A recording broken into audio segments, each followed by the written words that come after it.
so teachers have data, so we can determine the most appropriate interventions for the kids as early as the 6th week is $250,000 over 5 years. $250,000. That's $22,000. That's $50,000 a year. It's $2. It's $2.50 a student. $2.50 to give teachers the data that they need so that they can make adjustments. That's what that's about. That's what that's about.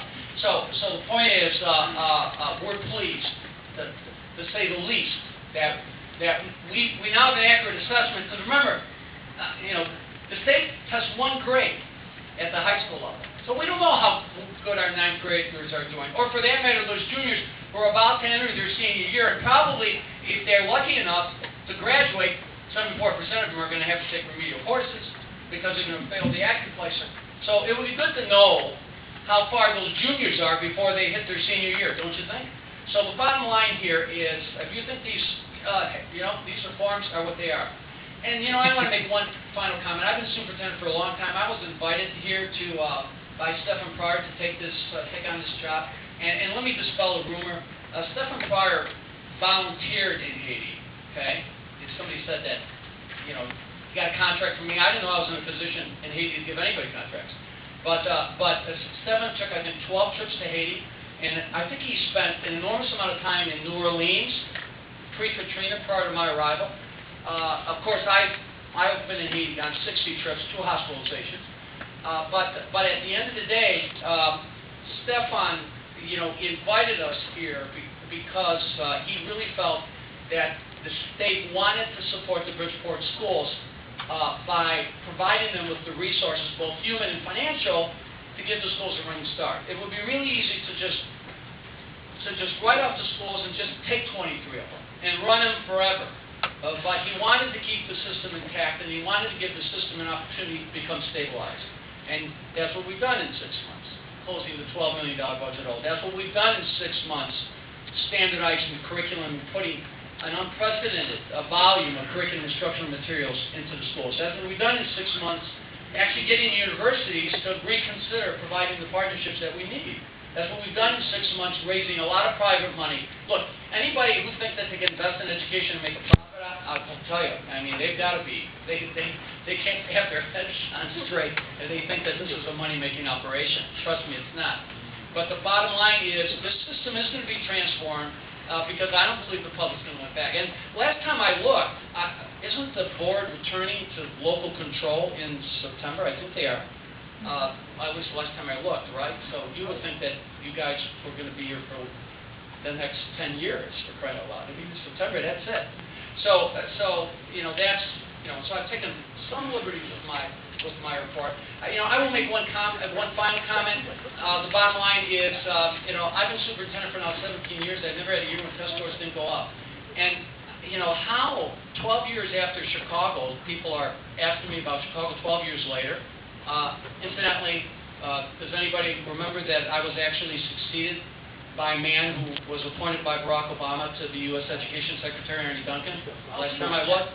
So, you know what, I guess I thought the president made a splendid choice. But 78 new schools, 350 schools with a $330 million budget surplus, and 6 years of improved test scores, I risk my case, In Philadelphia, where the test scores of African American students went from 11% in math to 58%, I rest my case. And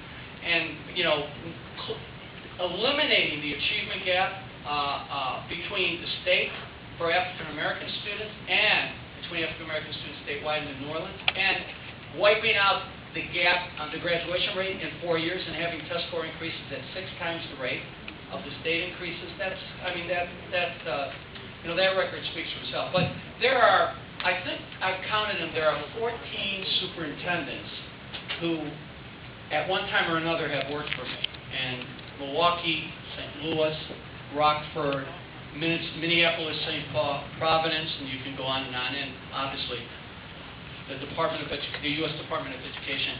So, I think, that stuff is pretty out there for public display. So I just want to point that out and just make that observation. But look, at the end of the day, I want to thank the community for their input and their support. we're going to see these programs institutionalized. At the end of the day, I don't think this community, we spend enough time, all of us, Shively and I in particular, Shively more than me, because he virtually lives in the community, but Sandy and I we are really pleased at the pace in which we've been able to bring all these initiatives to scale. And not any day, there's not any district where you can say that you doubled the number of high schools, or that you had, that you were able to open literally 4 new schools in a period of, in such a short period of time. The new high school, the new science high school will be opening in 2013. The school for first responders opening in 2013. And look, we make no apologies. I'm still trying to figure out who advocated for renovating Longfellow, a school that the community considered to be permanently polluted, instead of buying like we did, with strong input from the community to get full funding so that we could build a brand new school. I think that's a record.